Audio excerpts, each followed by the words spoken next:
dhawaada saaxiibayaal barnaamijkeennii ciyaaraha halka kala socota waa Cawaale Official Channel. Maxamed Salah oo ciyaartii xalay kadib wax laga weydiiyay abaalmarintii Ballon d'Or-ka muxuu ku jawaabay? Pep Guardiola oo rikoodh cusub dhigay Premier League. Thomas Tuchel oo sheegay in 3 dhibcood inay xalay ka xadeen kooxda Watford. Kulanka adag ee caawa dhex mari doona kooxaha Man United iyo Arsenal. barnaamijkan waa faahfaahsan daawasho wacan saaxiibayaal. kooxda kubadda cagta Manchester United ayaa garoonkooda Old Trafford ku qaabilaysa Arsenal iyadoo raadinaysa guushii ugu horeysay ee ay horyaalka ka soo hoysay intii shaqada laga celiyay Ole Gunnar Solskjaer. Red Devils ayaa ku jirta xilli ciyaareed xun ayaa labadii kulan ee Michael Carrick hogaaminayay ciyaarna badiyeen ciyaarna barbaro ay la galeen kooxda Chelsea. Man United ayaa wax gool ah ka dhalin 6 ciyaarood. Man United ayaa wax guul ah ka gaadhay 6 ciyaarood ugu dambeeyay horyaalka Premier League ay la ciyaaraan kooxda Arsenal. Hase yeeshee ciyaarood isku xiga guul la'aan ay noqon Arsenal markay la kulmaan. Arsenal ayaa wax gool ah lagama dhalin 3 kulan ee ugu dambeeyay ay la kulmaan kooxda Man United. taariikh cusub ayaa qormi doonta haddii caawa ay Gunners guuleysato ama barbaro la gasho kooxda Man United.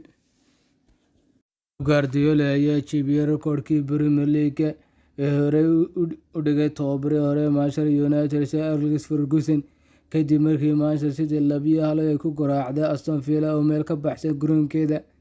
Natiijadan ayaa keentay in Guardiola noqday tababarihii afraad ee taariikhda Premier League gaadha 150 guul isagoo hogaaminaya hal koox.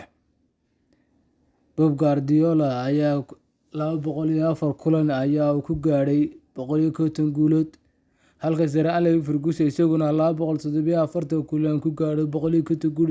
sidaa daraadeed Pep Guardiola wuxuu noqonayaa tababarihii ciyaaraha ugu yar ku gaadha 150 guulood sidaana u dhigay iskoodh cusub. Kooxda Chelsea Thomas Tuchel ayaa qirtay inay kooxda Chelsea soo bandhigtay qaab ciyaareedkii hore loogu bartay mid aan ahayn kulankii xalay ay 2-1 kaga badiyeen kooxda Watford.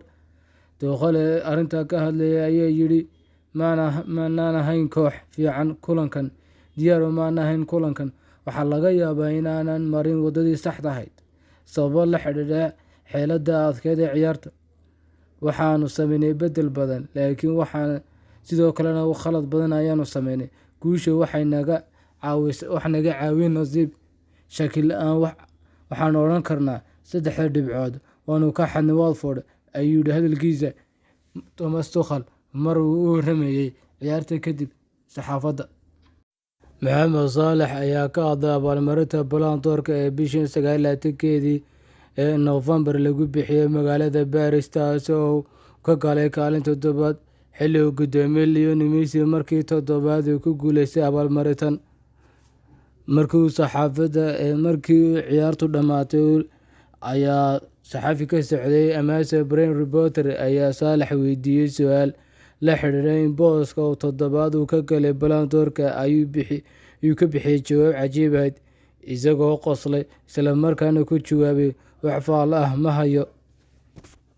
Intaas kadib saxafiga ayaa markii labaad weydiiyay Maxamed Salah haddii uu filayo in boos ka sarreeya midkaas uu geli doono sanadka dambe ayuu ku jawaabay haa waan ku rajo weynahay marnaba ma garanayo booskan geli doono mahadsanid. abaalmarintan ayaa noqotay tii ugu hadalhaynta badneed kadib ciyaartoy badan oo waaweyn oo dunida ay ka hadleen inaanu Lionel Messi marnaba xaq aanu lahayn. ciyaartoydii ugu dambeeyay ka hadashay waxaa ka mid ahaa Ibrahimovic oo yidhi waan ognay Messi way ku dhex nooshay kubadda cagta laakiin sanadkan waxaa xaq u lahaa Lewandowski. sidoo kale ciyaaryahanka Thomas Muller oo ciyaara kooxda Bayern Munich ayaa yidhi miyaanu liiga Jarmalku ahayn Bundesliga liig weyn maxaa dhacay waa markii labaad ee Bundesliga la xaqirayo.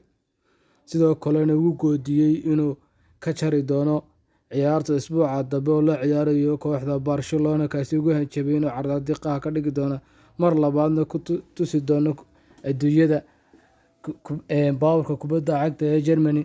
barnaamijkeennii ciyaaruhu intaas ayuu ka eegayay asxaabta nagu cusub fadlan sabscribe noo saara asxaabtii hore nala joogtana like sharta noogu dara sina faafiya barnaamijkeena si uu gaadho asxaabta jecel kubadda cagta mahadsanideen.